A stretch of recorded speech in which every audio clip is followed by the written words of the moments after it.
Neurotransmitters such as dopamine, serotonin, and endorphins modulate mood, pleasure, and reward, reinforcing behaviors associated with fulfilling desires and contributing to feelings of satisfaction and well-being. So you don't have to destroy your desire because you cannot. Can anybody destroy their desire? Is it possible? There is no way because that's life. It is just that you have to make your desire into your conscious process. And suddenly something stirred up within him and he felt desire for her. Then he got angry, who did this to me? And he looked, Kama was looking from behind the tree at his success. Then he said, you idiot, you disturbed my sadhana and put this desire in me.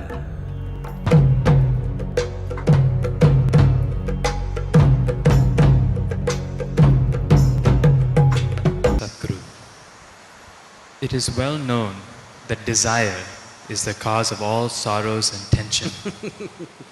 But being a wife and a mother…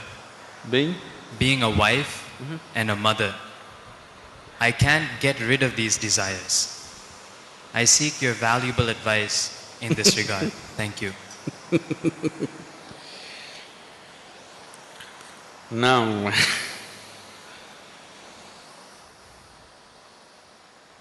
it's not because you're a wife, an internal mother, that your desires have come.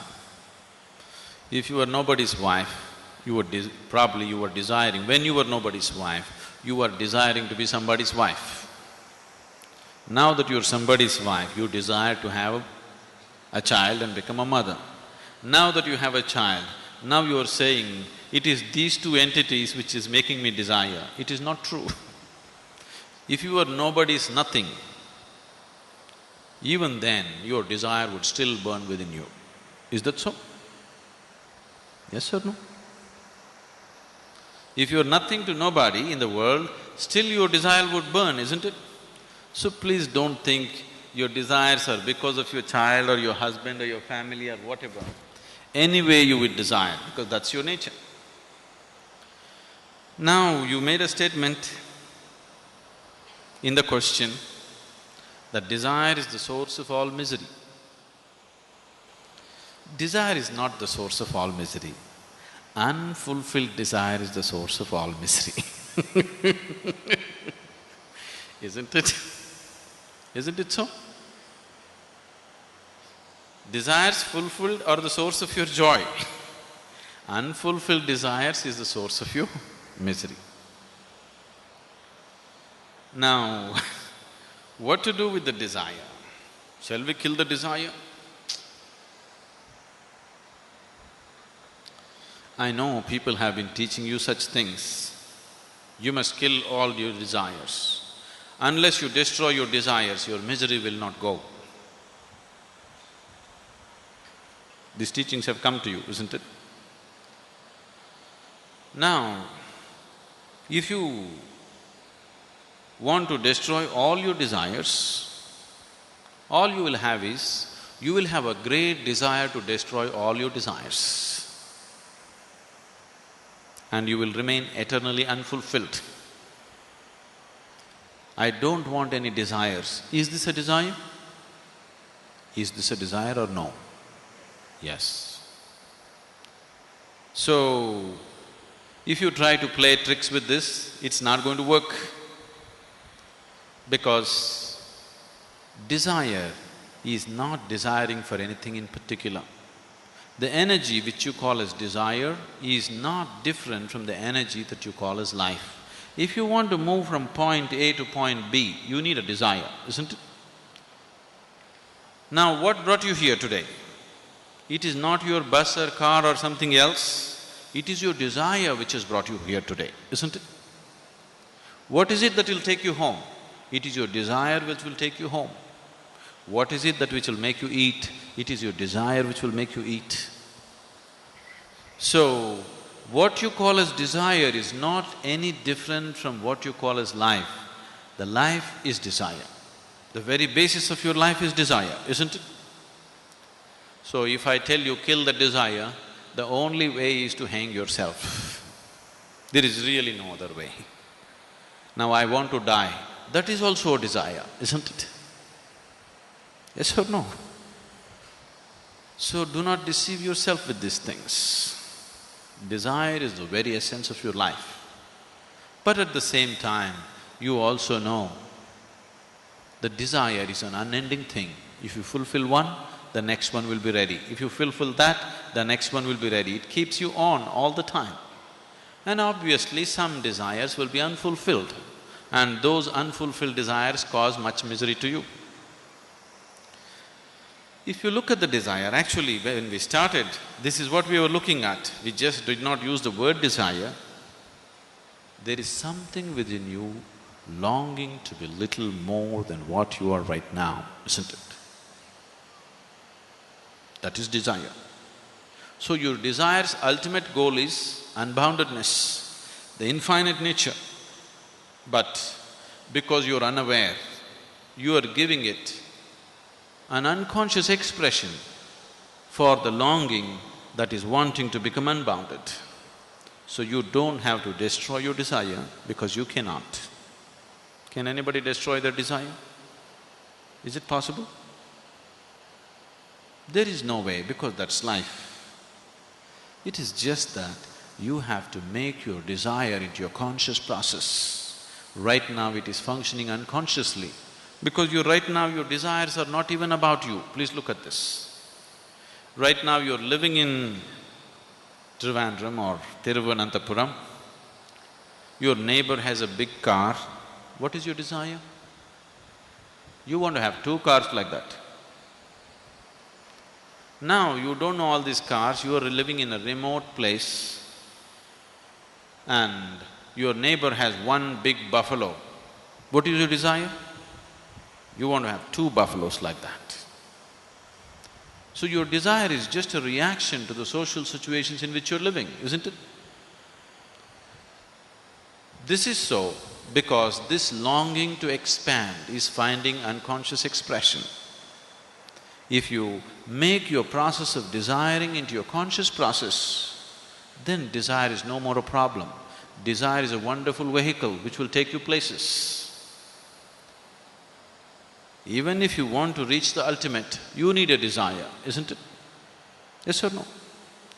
Anyway, the desire in you is longing for unboundedness, it is longing for unlimitedness, it is longing for the ultimate nature. You just have to bring awareness to it. If you bring awareness to your desiring process, it is a wonderful instrument. If it is finding unconscious expression, then it makes you run like madman. All the time it keeps you running endlessly. So, being a wife, being a mother, it's extremely important. Now that you're a mother, not a small responsibility. You brought another human being into this planet. Now, what kind of human being you produce is a very huge responsibility, isn't it? It is not just about reproduction. What kind of next generation you create is in your hands as a mother, isn't it? Yes? What kind of people are going to live on this planet in the next generation is decided by the mothers of today, isn't it? When such a responsibility you have, you cannot afford to live unconsciously. You must become conscious. Especially the woman must become conscious, it's very, very important. Once we are born as human beings, life got complicated. If we had come here like any other creature on the planet, stomach full, life settled. Once we come as human beings, stomach empty, only 1 problem. Stomach full, 100 problems. Because what we refer to as human really begins only after survival is taken care of. Only when survival is fulfilled, the traits of being human will find expression. Till as long as we're struggling for survival, we are also just another biological entity like any other creature. So what does it mean to be human? What is the significance? Because every other creature can fulfill almost everything that most human beings are doing without so much fuss. We are born, they're also born, just like us. We grow up with lot of fuss, they grow up without much fuss. For us, earning a living is a very big thing. All of them earn their own living. We may reproduce, they reproduce. We die, they die. All this we do with enormous fuss. They do it without much fuss in an eco-friendly manner. They conduct their life. Everything is a big fuss. Why it is so is, human life is not fulfilled by fulfilling the basic requirements of survival. If you could eat well and everything would be okay, then it would be very simple to feed the world. But that's not how it is, because for every other creature, nature has drawn two lines within which they live and die. For a human being, there is only a bottom line, there is no top line. He can aspire for anything. Because there is no top line, people are struggling. Or in other words, what we are struggling with is not our bondage as usually popularly it is said. We are truly struggling with our freedom. We can be whichever way we want, that's our struggle. If our lives were fixed like every other creature's life, we would also be stomach full, we would sit peacefully, isn't it? Do you see that if our lives were contained like that of an earthworm or a grasshopper or a cat or a dog, we would have no issues, stomach full, everything fine. Because our lives are not contained or because there is no top line, we can aspire for just about anything. That's our struggle. This is an evolutionary problem in the sense, what we are struggling with actually is our intelligence and awareness. Probably some scientists have been suggesting this, that so-called serious scientists who suggested this was appalling and shocking that they actually suggested this. They said, when a child is born, if we do a small brain surgery, we can take away most of the crime on the planet, everybody would be peaceful. Actually, if you take away half the brain, nobody would be unhappy. You could feed them with a tube and everybody would sit here peacefully. You won't need any yoga, meditation, nothing, if you remove half the brain. If you take away the possibilities, the problems will go away, everybody knows that, yes? If you keep all the possibilities open and still you are not a problem, that's a wonderful way to be. No possibilities, no problems, that's not life, that's death. So, what is this solution for the human predicament? Because no matter what happens, seems to be unfulfilled. Right now, living in this town, whatever aspirations you have, the moment it is fulfilled, you have a next aspiration, isn't it so? No matter where you are in your life, whether you are the king of this town or you're down there, you want something to happen in your life. If that happens, you want the next thing to happen. If that happens, you want the next thing to happen. So why are you going in installments like this? Suppose I make you the king or queen of this planet. Don't look at me hopefully. Will I commit such a blunder?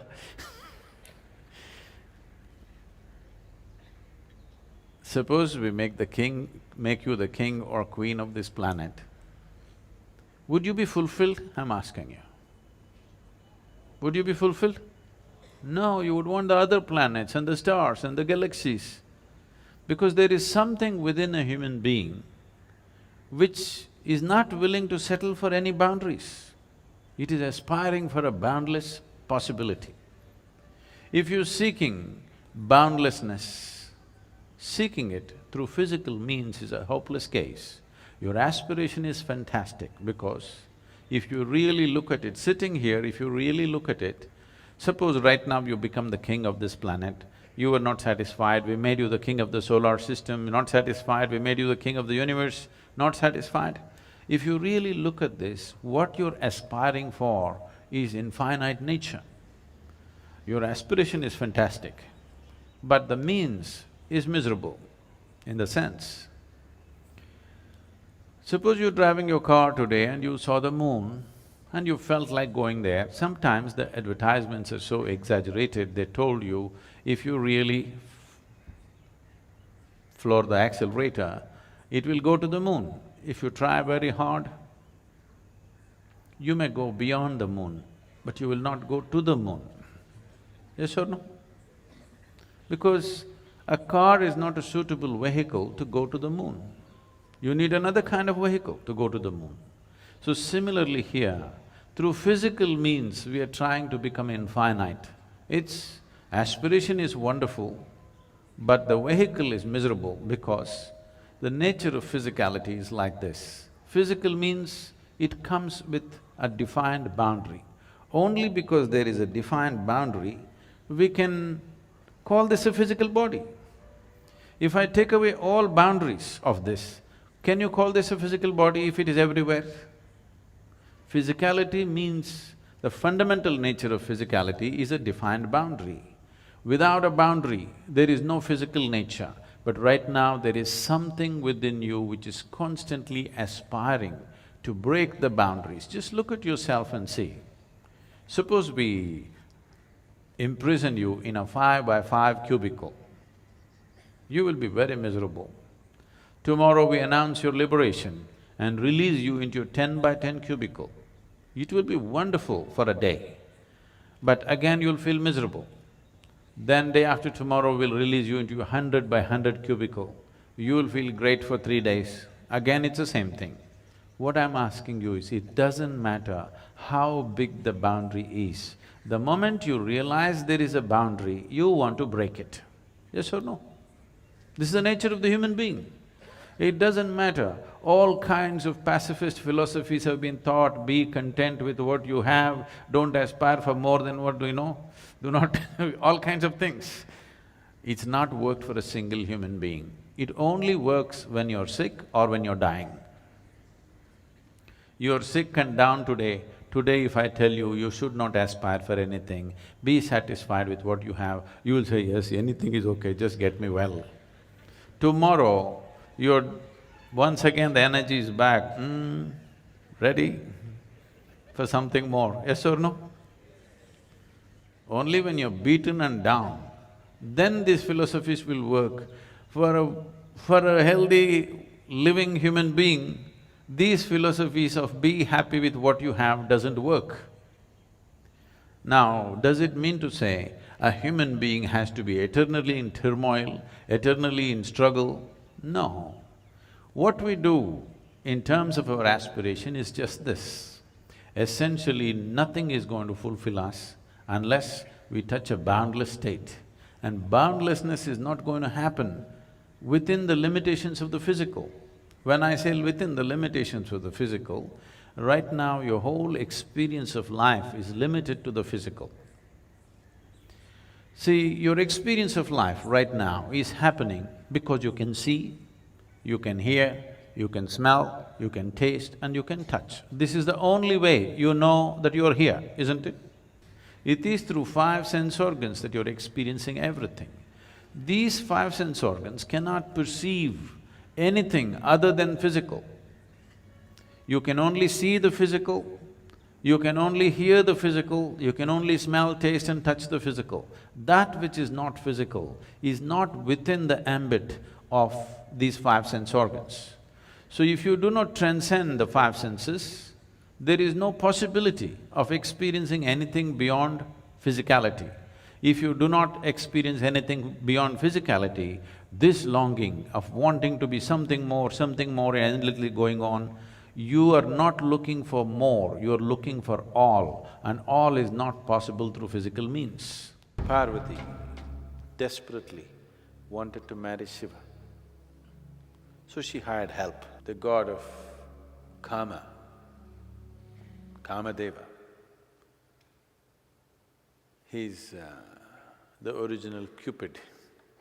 Usually Cupid renders you quite stupid. So he hid behind a tree and shot a flower arrow at Shiva. The flower arrow hit him and he opened his eyes from his meditative state, and this beautiful Parvati was sitting there, and suddenly something stirred up within him and he felt desire for her. Then he got angry, who did this to me? And he looked, Kama was looking from behind the tree at his success. Then he said, you idiot, you disturbed my sadhana and put this desire in me. And he opened his third eye and he burnt him into ashes. You need to understand, any kind of desire, lustfulness, arises not from outside but from inside. So Shiva burnt Kama into ashes. Means, not that he looked at somebody who was behind a tree and burnt him. When he saw desire rising within him, he opened his third eye. Third eye is an inward eye, not an outward eye. These two eyes are enough to see the world. These two eyes can grasp everything that is physical. Now you want to see something which is not physical in nature, the only way to look is inward. So if you have an eye which can look inward, that is the third eye, not an extra appendage or an opening in your forehead. Third eye is referring to an inner dimension. Two eyes to see the physical. To see the non-physical, there's another eye, which is an inward eye. Why are they talking about the forehead? Because that is where it is located. Agna chakra, this is the chakra between the eyebrows, which is an inward vision, because it's all about turning inward.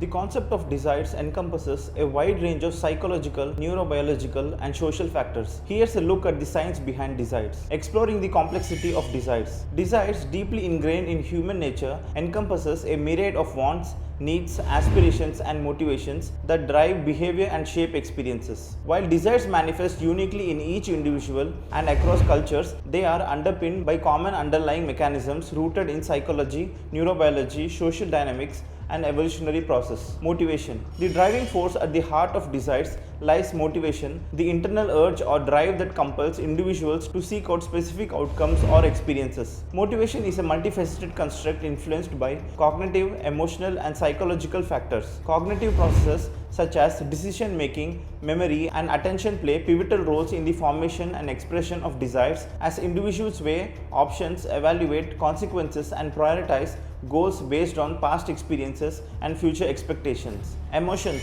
the fuel of desires. Emotions are intrinsic to the formation and expression of desires, imbuing them with meaning, significance and subjective value. Desires are often intertwined with emotions such as happiness, excitement, anticipation and pleasure, which color our perceptions, guide our actions and provide feedback on the attainment of desired outcomes. The pursuit of desires can elicit a range of emotional experiences, from the exhilaration of the achievements to the disappointment of unfulfilled expectations. Neurobiological underpinnings. Neurobiological mechanisms underpinning desires are centered around the brain's intricate circuitry and chemical signaling systems. Brain structures such as the limbic system, prefrontal cortex and reward pathways are implicated in the processing of desires and regulations of motivational states. Neurotransmitters such as dopamine, serotonin and endorphins modulate mood, pleasure and reward, reinforcing behaviors associated with fulfilling desires and contributing to feelings of satisfaction and well-being. Social and cultural influences. Social and cultural influences shape desires through shared norms, values, and socialization processes that shape individual preferences and aspirations. Cultural contexts define the meaning and significance of desires, dictating what is considered desirable or worthy of pursuit within a given society. Social comparison processes, peer influences, and media representations also shape desires by providing references points for evaluating one's own desires and aspirations in relation to others. Evolutionary perspectives. From an evolutionary perspective, desires serve adaptive functions by promoting behaviors that enhance survival, reproduction, and social cohesion. Evolutionary pressures have shaped desires related to mating, parenting, and social bonding, ensuring the propagation of genes and the transmission of cultural traits across generations. The pursuit of pleasure and avoidance of pain, guided by the hedonic principle, reflect fundamental imperatives for maximizing fitness and well-being in ancestral environments. Developmental factors. Developmental factors influence the trajectory of desires across the lifespan as individuals navigate different life stages, roles, and transitions. Desires evolve over time, reflecting changing needs, interests, and priorities shaped by developmental milestones, personal experiences, and socio-cultural contexts. The ability to regulate desires, exercise self-control, and align them with long-term goals is a critical aspect of emotional and behavioral maturity that develops through learning, socialization, and self-awareness. In summary, desires represent a multifaceted phenomenon that encompasses cognitive, emotional, neurobiological, social, cultural, and evolutionary dimensions. Understanding the underlying mechanisms and influences shaping desires can provide insights into human behavior, motivation, and well-being, informing interventions aimed at promoting adaptive goal pursuit and enhancing quality of life.